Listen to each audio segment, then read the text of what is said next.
प्यारे बच्चों, नमस्कार। बेयरवुल्फ जो पोएम है वो किसने लिखी हमें नहीं पता, तो इसके राइटर को नाम दिया गया अनोनिमस। इस पोएम में 3182 एलिट्रेटिव लाइंस हैं जो कि ओल्ड इंग्लिश में लिखी गई हैं। और ये कब लिखी गई? कहा जाता है कि ये पोएम 7वीं शताब्दी से लेकर 10वीं शताब्दी के बीच में कभी कहीं लिखी गई। और अब बात करते हैं बेयरवुल्फ की मैन्युस्क्रिप्ट की। 10वीं और 11वीं शताब्दी में लिखी गई एक मैन्युस्क्रिप्ट मिली जिसके पहले मालिक थे लॉरेंस नोवल, इसलिए इस मैन्युस्क्रिप्ट का नाम पड़ा नोवल कोडेक्स। उनके बाद ये मैन्युस्क्रिप्ट सर रॉबर्ट कॉटन के पास पहुंची और इसे कहा जाने लगा कॉटन एमएस विटिलियस AXB, जिसका मतलब है कॉटन लाइब्रेरी की बुक शेल्फ ए में रोमन राजा विटिलियस की मूर्ति के पास 15th मैन्युस्क्रिप्ट बेयरवुल्फ की है। और पोएम की जो सेटिंग है वो है 6th सेंचुरी स्कैंडिनेविया। तो पोएम शुरू करें। ये हैं बेयरवुल्फ की पहली कुछ लाइनें ओल्ड इंग्लिश में, जिनका मतलब है, गौर फरमाइएगा, पुराने दिनों में भालाधारी डेन्स और उन पर राज करने वाले राजा जाने जाते थे अपनी ताकत और महानता के लिए। हमने सुना है कई बार उन राजाओं की महान गाथाओं के बारे में। उनमें से एक था शील्ड शीफसन, बहुत सारे ट्राइब्स के दुखों का कारण, महलों का विनाशक, एक जंगली जानवर की तरह अपने दुश्मन का शिकार करने वाला, और योद्धाओं के खौफ के कारण की शुरुआत एक अनाथ के रूप में हुई। फिर जब वो बड़े हुए तो उनकी ताकत बढ़ी और समुंदर पार हर देश उसकी गुलामी करने लगा। ये थे डेन्स के प्यारे राजा शील्ड शीफसन। और फिर एक दिन डेन्स का राजा शील्ड शीफसन भी भगवान को प्यारा हो गया। उसके योद्धा उसके मृत शरीर को उठाकर समुंदर के किनारे ले गए। वहाँ उन्होंने अपने राजा को उसके जहाज़ में लिटाया और दूर दराज जगहों से लाया सोना और युद्ध के कीमती हथियार उस पर लाद कर उसकी नाव को समुंदर के हवाले कर दिया। उसी समुंदर के हवाले जिसे जब वो एक मासूम सा बच्चा था तो उसके माता पिता ने उसे भयानक लहरों में छोड़ दिया था। और शील्ड की मौत के बाद राजगद्दी संभालने की बारी शील्ड के बेटे बेयर की थी। वो भी अपने बाप की तरह एक अच्छा शासक था। बेयर के बाद उसके वारिस हाफ डे ने सिंहासन संभाला और हाफ डेन के बाद अब हरोथगार डेन्स का राजा है। हरोथगार ने एक बहुत खूबसूरत हॉल बनाया जिसका नाम रखा गया ह्योराट। हर दिन ह्योराट हॉल में जश्न होता, गीत गाए जाते कि कैसे भगवान ने इंसान बनाया, धरती को पानी से सजाया, आसमान में सूरज और चांद तारे बनाए, धरती को रोशनी देने के लिए पेड़ पक्षी बनाए। और इस तरह ह्योराट हॉल में धूमधाम से हर रात हर दिन जश्न बनाया जाता। और फिर एक रात जब सब सो रहे थे, ह्योराट हॉल में एक शैतान हमला बोल देता है। इस शैतान का नाम था ग्रेंडल। कहा जाता है कि ग्रेंडल केन की बिरादरी का था। केन एडम का बड़ा बेटा था। केन अपने छोटे भाई एबल का खून कर देता है और भगवान उसे सज़ा के तौर पर गार्डन ऑफ ईडन से निकाल देता है। और कहा जाता है ग्रेंडल इसी केन का एक वंश था। ग्रेंडल पास ही में एक दलदल भरे इलाके में रहता था। उसे ह्योराट हॉल में लोगों के हंसने और जश्न मनाने की आवाज़ें बिल्कुल पसंद नहीं थीं। और एक रात चुपके से वो ह्योराट हॉल में घुस जाता है और 30 लोगों को खा जाता है। और इस तरह 12 साल तक ग्रेंडल अपनी दहशत डेनलैंड में फैलाए रखता है। और दुनिया के सबसे शानदार हॉल के खाली पड़े होने की खबर पूरी दुनिया में फैल गई। ग्रेंडल के आतंक की खबर जब जीटलैंड के एक महान योद्धा के कानों में पड़ी तो वो अपने राजा हाइकिलैक से समुंदर पार डेनलैंड के राजा हरोथगार की मदद करने की इजाज़त मांगता है। और इस तरह अपने 14 योद्धा साथियों के साथ हाइकिलैक का येथेन अपनी नाव में डेनलैंड की तरफ निकल पड़ता है। जब डेन राज्य का समुद्र तट रक्षक एक अनजान नाव से अजनबियों को उतरते हुए देखता है तो वो अपना भाला दिखाते हुए पूछता है, कौन हो तुम जो इस तरह युद्ध के औजार लिए और सुरक्षा कवच पहने हमारी सीमा पर उतरे हो? मुझे इस तट सीमा की सुरक्षा के लिए रखा गया है।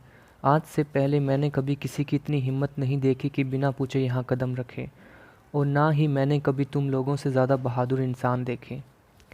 तो बताओ, कौन हो तुम और कहाँ से आए हो? हम जीट लैंड से आए हैं और राजा हाइगीलैग के वफ़ादार हैं। अपने दिनों में मेरे पिता एक महान योद्धा थे जिनका नाम था एजथ्यू। अगर ये सच है कि तुम्हारे यहाँ एक शैतान ने आतंक मचा रखा है, तो मैं तुम्हारे महान राजा हरोत्कार की मदद कर सकता हूँ। अगर ये बात है तो चलो, मैं तुम्हें हेरोट हॉल ले चलता हूँ। नाव की चिंता मत करो, मेरा साथी तुम्हारी शानदार नाव का अच्छे से ख्याल रखेगा। और इस तरह वो अपने चमकते हुए कवच, लोहे के मजबूत हेलमेट, लंबे लंबे भालों और तीखी तलवारों के साथ हेरोट हॉल में पहुंच जाते हैं। वहाँ हरोत्कार का एक अफसर उन्हें देखकर पूछता है, कहाँ से आ रहे हो ये सब तामझाम पहनकर? I am Hygelix Thane and Beowulf is my name। अगर तुम्हारे मालिक और राजा हाफडेन के सबसे प्रसिद्ध बेटे मुझसे मिलने को राज़ी हो जाते हैं, तो मैं ये बताने को तैयार हूँ कि मैं क्या काम से आया हूँ। जब हरोत्कार को वुल्फगार से एजथ्यू के बेटे बेयरवुल्फ के आने की खबर मिलती है, तो वो कहता है, जब वो छोटा था मैं तब उससे मिला था। उसके पिता एजथ्यू को जीट राज्य के राजा हरेतल ने अपनी बेटी शादी में सौंपी थी। बेयरवुल्फ उनका बेटा है। सुना है उसके एक एक हाथ में 30-30 लोगों जितनी जान है। अब भगवान की मर्ज़ी से आज वो हमारे यहाँ पहुँचा है, हमें ग्रेंडल से बचाने के लिए। जल्दी जाओ और कहो डेनमार्क में उनका स्वागत है। राजा हरोत्कार को मेरा सलाम। मैं राजा हाइगीलैग के युद्ध का साथी हूँ। बचपन में मैंने बहुत चीज़ों पर जीत हासिल की, और जब ग्रेंडल के आतंक की खबर समुंदर पार मुझ तक पहुँची कि किस तरह आपका शानदार हॉल सूना पड़ा है, तो मुझसे रुका नहीं गया। तो इसलिए मेरी आपसे दरख्वास्त है, ए राजा महान डेन्स के, कि आप मुझे मना नहीं करेंगे जो इतनी दूर से चलकर आपके पास आया है ग्रेंडल को मारने और हेरोट हॉल की शान बढ़ाने।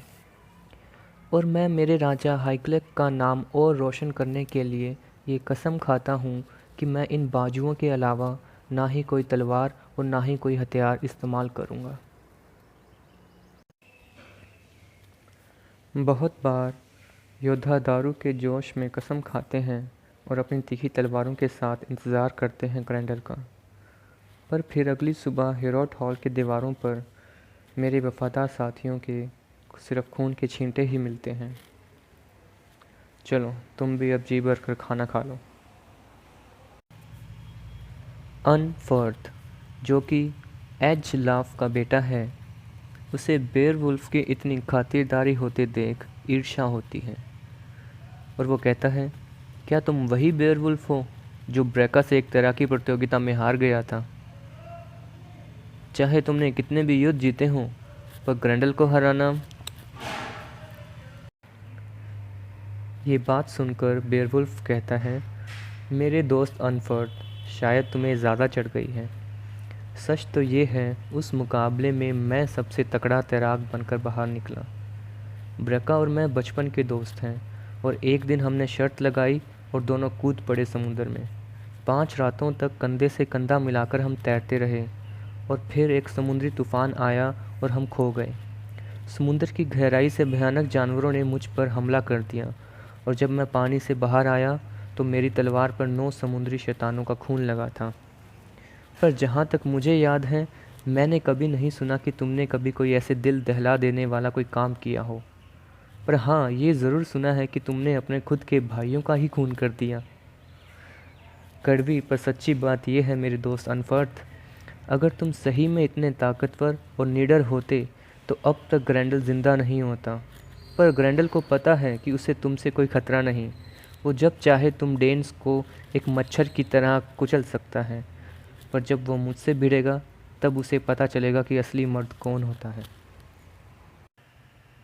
इसी दौरान हरोदकार की पत्नी डेन्स की रानी वेल्थ्यू हेरोट हॉल में प्रवेश करती है और अपने राजा को सलाम कर कर उसे एक जाम का बड़ा सा प्याला देती है और फिर अपने शाही अंदाज में वेल्थ्यू हॉल में बैठे सभी योद्धाओं के गिलासों को भर देती है।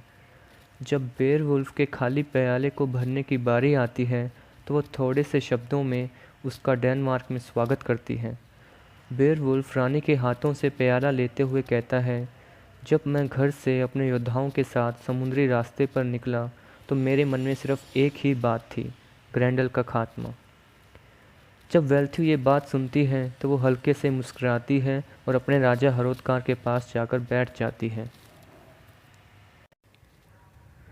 जब डेन्स के राजा हरोदकार को महसूस हुआ कि रात के साए करीब आ रहे हैं तो वो अपने सिंहासन से खड़ा होता है और उसे देखकर हेरोट हॉल के सभी योद्धा अपनी अपनी जगह पर खड़े हो जाते हैं। जिस दिन से मेरे हाथ तलवार पकड़ने काबिल हुए तब का वो दिन है और आज की ये रात। मैंने कभी किसी और के हाथों में इस डेन हॉल की जिम्मेदारी नहीं सौंपी, पर आज बेयरवुल्फ मैं तुम्हारे काबिल हाथों में दुनिया के सबसे महान हॉल की जिम्मेदारी सौंपता हूँ। और यह कहकर हरोदकार अपनी पत्नी वेल्थ्यू के साथ अपने आराम गृह की ओर चल पड़ता है और थोड़ी देर में बेयरवुल्फ और उसके साथियों के अलावा कोई भी हेरोट हॉल में नहीं दिखता।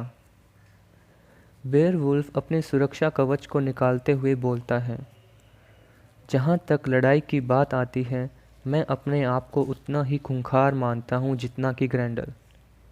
ग्रेंडल को नहीं पता कि तलवारबाजी कैसे करते हैं, तो मैं इन बाजुओं के दम पर ही उससे लड़ूंगा, अगर उसमें हिम्मत हुई मुझसे लड़ने की तो। हेरोट हॉल के अंदर सन्नाटा छाया हुआ है। बेयरवुल्फ और उसके साथी सोने का नाटक करते हुए ग्रेंडल का इंतज़ार कर रहे हैं और फिर अचानक से एक तेज़ हवा के झोंके की तरह दलदली इलाकों से होते हुए हेरोट हॉल की चौखट पर ग्रेंडल आ पहुंचता है और वो हेरोट हॉल का विशाल दरवाज़ा अपने दैत्य हाथों से खोलता है।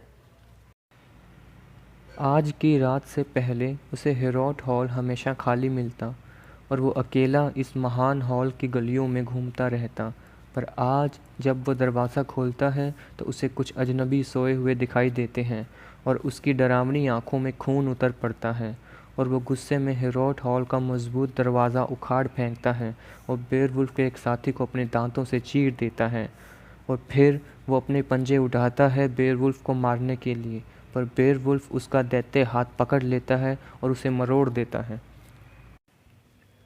बुराई के सरदार ग्रेंडल ने आज तक इतनी मजबूत पकड़ कभी नहीं देखी। उसके हाथ की हर नस, हर हड्डी दर्द से कराह रही थी। वो बहुत कोशिश करता है बेयरवुल्फ की पकड़ से छूटने के लिए, पर आज की रात उसकी आखिरी रात थी। शाही हॉल थर थर काँप रहा था। दोनों एक दूसरे के खून के प्यासे बने हुए थे और फिर एक दिल कंपा देने वाली चीख सुनाई देती है। वो जो दूसरों को दर्द देता था आज खुद दर्द से काँप रहा था। ग्रेंडल भागने की कोशिश करता है पर बेयरवुल्फ की मजबूत पकड़ से वो नहीं छूट पाता और आखिर में उसका हाथ उसके कंधे से उखड़ जाता है और वो चीखते हुए हेरोट हॉल से भाग जाता है। जब हरोदकार हेरोट हॉल में ग्रेंडल का उखड़ा हुआ दैत्य कंधा और हाथ देखता है तो वो कहता है, मैं भगवान का शुक्रगुजार हूँ कि मुझे आज ये दिन देखने को मिला और बेयरवुल्फ तुम आज से मेरे लिए एक बेटे की तरह हो।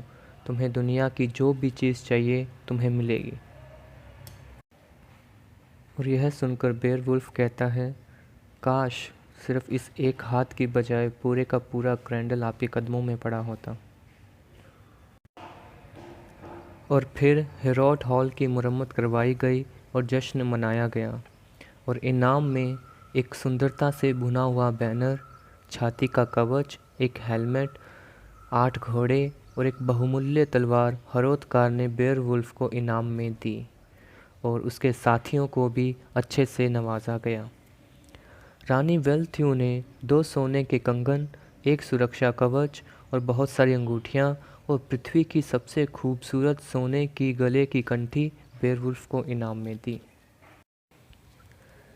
जब सब देर रात को त्योहार की तरह जश्न मनाकर थके हारे सो गए तो काले बादल फिर हेरोट हॉल पर छा गए। अपने बेटे ग्रैंडल को तड़प तड़प कर मरते हुए देख उसकी माँ का कलेजा नफरत से भर गया और वो अपने बेटे ग्रैंडल की मौत का बदला लेने हेरोट हॉल पहुँच गई और अपने मृत बेटे का हाथ और हरोदकार के सबसे करीबी दोस्त को उठाकर ले गई।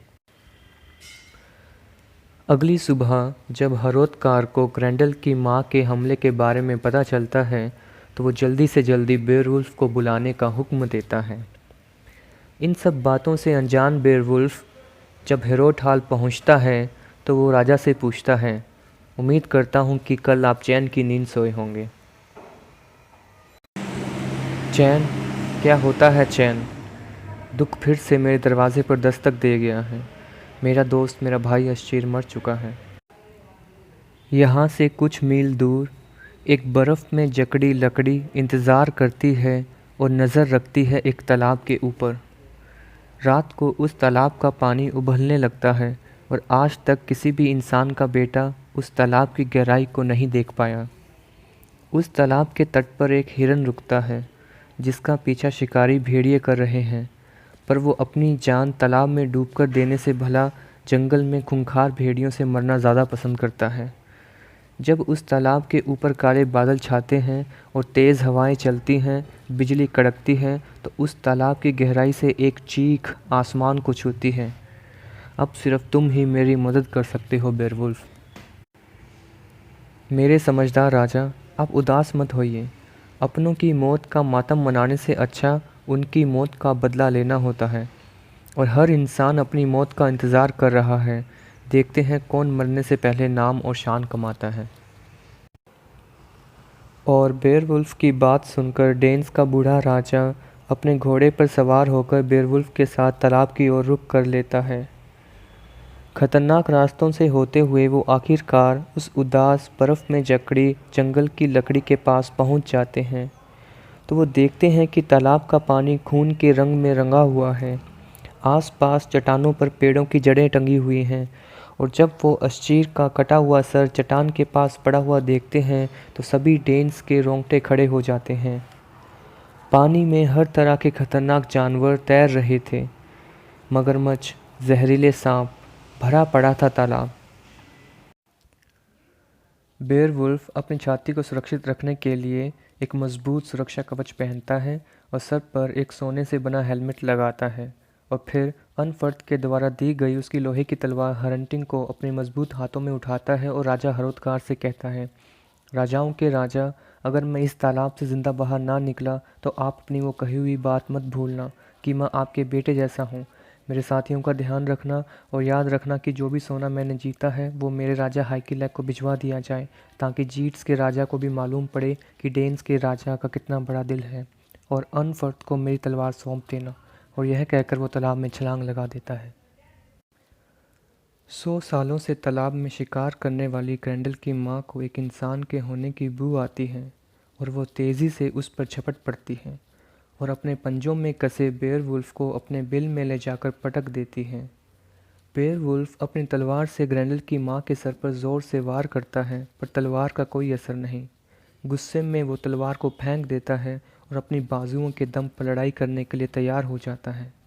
वो ग्रैंडल की माँ को पकड़ता और घुमा कर ज़मीन पर पटक देता है, पर वो जल्दी से अपने दैत्य पैरों पर खड़ी हो जाती है और बेयरवुल्फ को टक्कर मारकर गिरा देती है और उसकी छाती पर चढ़कर अपना बड़ा सा चाकू निकालती है अपने बेटे की मौत का बदला लेने के लिए।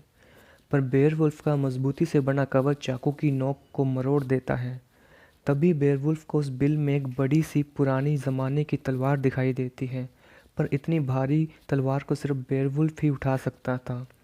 वो भागकर तलवार को अपनी चट्टान जैसी मजबूत पकड़ से उठाता है और ग्रैंडल की माँ की गर्दन काट देता है। एक सूरज की किरण तालाब से होते हुए अंदर बिल पर पड़ती है और बेयरवुल्फ देखता है कि ग्रैंडल की माँ ज़मीन पर मरी पड़ी है और वो अपनी तलवार ऊंची किए बिल के और अंदर जाता है और हर उस मौत का बदला लेने के लिए ग्रेंडल के अजीवित शरीर पर तेज वार करता है और ग्रेंडल का सर धड़ से अलग हो जाता है।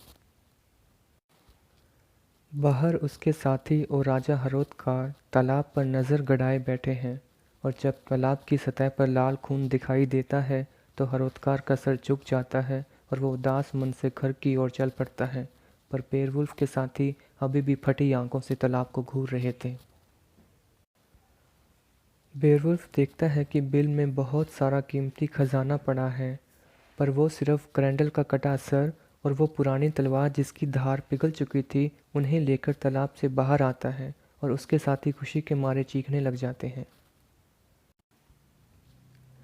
बेवुल्फ के 4 साथी ग्रेंडल के कटे सर को एक भाले पर उठाए उन्हीं जानी पहचानी सड़कों और खेतों से होते हुए हेरोड हॉल पहुंचते हैं और बेवुल्फ ग्रेंडल के सर को उसके बालों से पकड़ता है और राजा हरोत्कार के कदमों में दे फेंकता है। हॉल में शोर मच जाता है। ग्रेंडल के कटे सर की ओर इशारा करते हुए बेवुल्फ कहता है, ये लीजिए हाफ डेन के बेटे और डेन्स के राजा, हमारी तरफ से आपको एक तोहफा, और ये शाही तलवार जिसकी धार ग्रेंडल के खून से पिघल गई, ये भी हम आपको सौंपते हैं। आज से आप चैन की नींद सोइएगा। राजा हरोत्कार उस पिघली हुई तलवार के हिल्ट को जब मुट्ठी में पकड़ता है तो वो देखता है कि उस पर सोने के अक्षरों से कुछ लिखा हुआ था कि कैसे दुनिया में युद्ध हुआ और कैसे एक बाढ़ ने पूरी दुनिया ही ख़त्म कर दी थी। राजा हरोत्कार अपनी नज़रें तलवार से हटाकर बेवुल्फ की ओर देखते हैं। सारा हेरोड हॉल शांत हो जाता है। बेवुल्फ, मेरे दोस्त, तुम्हारा नाम धरती से लेकर आसमान तक फैल चुका है। लोगों का रक्षक और बेसहारों का सहारा हो तुम।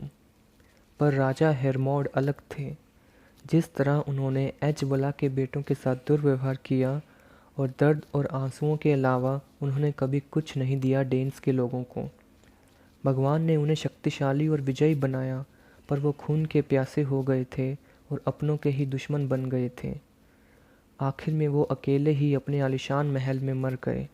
तो सीखो तुम उनसे और मुझसे जिसने इतनी उम्र खा रखी है। भगवान किसी खुशकिस्मत इंसान को इतनी हिम्मत देता है कि वो अनगिनत राज्यों पर राज कर सके, पर इंसान अपनी बेवकूफ़ी में ये भूल जाता है कि हर चीज़ का अंत होता है।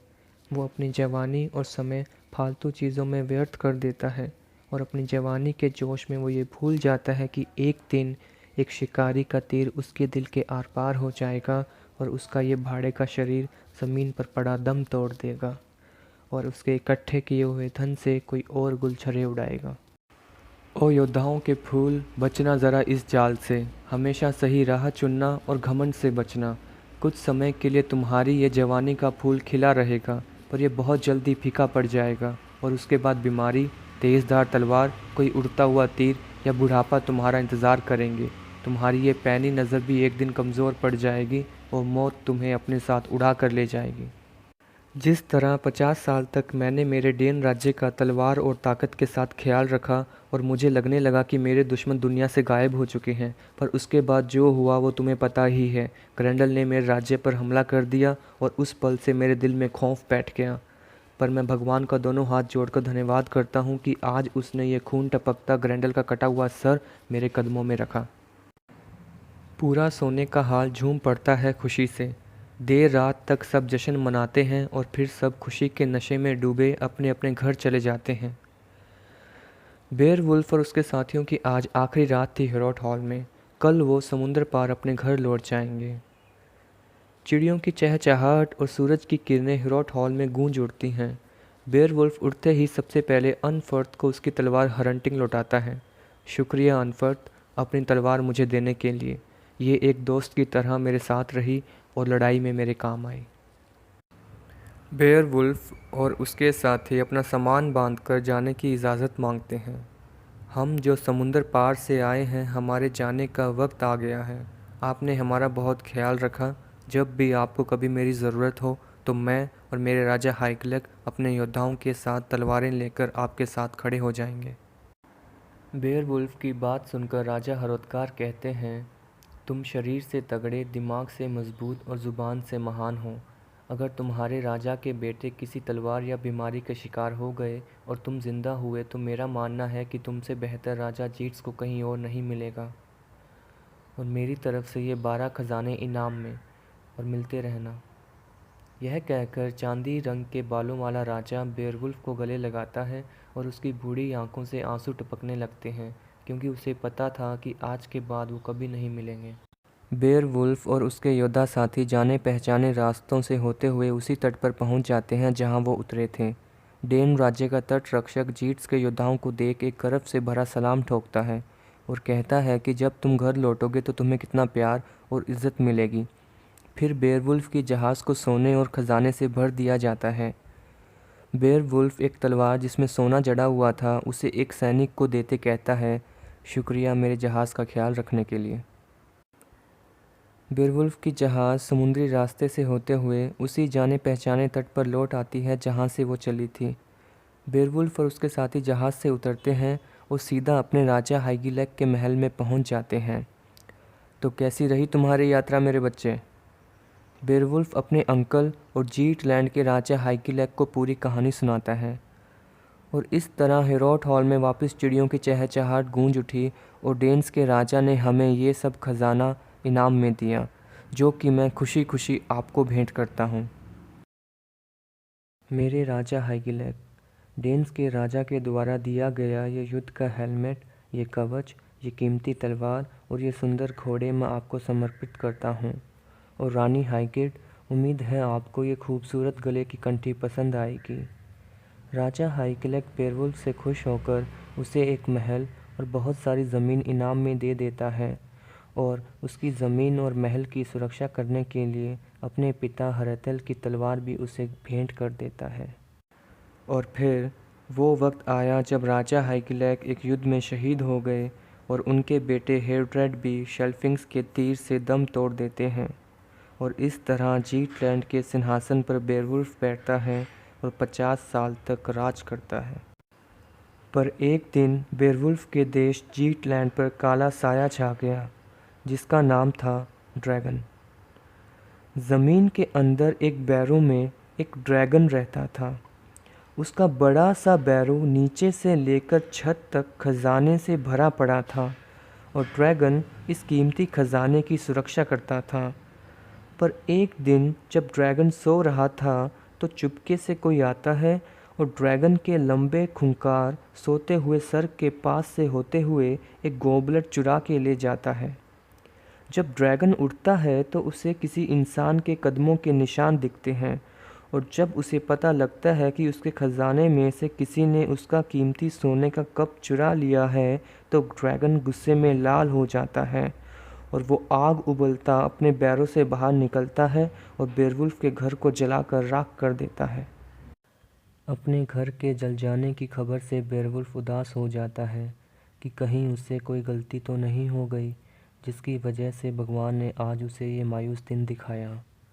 जब बेयरवुल्फ को पता चलता है ड्रैगन के गुस्से का कारण कि कैसे एक नौकर ने ड्रैगन के बैरों से एक कीमती कप चुरा लिया, तो वो उसे और अपने 11 योद्धाओं को साथ लेकर ड्रैगन के घर पहुंच जाता है। अंदर जाने से पहले बेयरवुल्फ एक बात कहता है, जब मैं जवान था तो बहुत बार मैंने मेरी जान दांव पर लगाई और आज मैं बूढ़ा हो गया हूँ, पर एक राजा के तौर पर महानता हासिल करने के लिए मुझे ये युद्ध लड़ना पड़ेगा। बीते दिनों की तरह मैं मेरी ये तलवार उठाना तो नहीं चाहता, पर मुझे कोई और रास्ता नज़र नहीं आता और ख़ुद को ड्रैगन के लावा जैसी गर्म आग से बचाने के लिए मैंने ये कवच और ये ढाल पहनी है। मेरे योद्धाओं, तुम यही मेरा बैरों पर इंतज़ार करो, ये लड़ाई तुम्हारी नहीं सिर्फ मेरी है। और यह कहकर बेयरवुल्फ अपना वॉर हेलमेट पहनता है और अकेला अपनी तलवार के साथ बैरों के अंदर चला जाता है। जब वो बैरों की गहराई में उतरता है तो उसे बहुत हीट महसूस होती है, पर वो रुकता नहीं और फिर ज़ोर की एक आवाज़ लगाता है। आवाज़ सुनकर ड्रैगन समझ जाता है कि कोई आ गया है। जब दोनों एक दूसरे को नफ़रत भरी आंखों से देखते हैं तो एक दूसरे पर झपट पड़ते हैं और पूरा बैरो कांप पड़ता है। जब बैरो कांपता है तो बाहर बैठे बेयरवुल्फ के साथी भाग जाते हैं, पर एक वाइगलैफ बोलता है, आज वो दिन आ गया है जब हमारे राजा को हमारी ज़रूरत है, चलो जाकर उनकी मदद करें। पर जब कोई रुकता नहीं तो वाइगलैफ अकेला अपनी तलवार के साथ बैरो के अंदर चला जाता है और देखता है कि उसका बूढ़ा राजा अकेला 50 फीट लंबे ड्रैगन के साथ लड़ रहा है। और वो अपने राजा से बोलता है, डियर बेयरवुल्फ, जब तुम जवान थे तो तुमने एक कसम खाई थी कि जब तक तुम जिंदा हो तब तक तुम तुम्हारे नाम को फीका नहीं पड़ने दोगे। दोनों को देखकर ड्रैगन का गुस्सा और बढ़ जाता है और वो अपनी आग की लपटों से उन पर हमला कर देता है।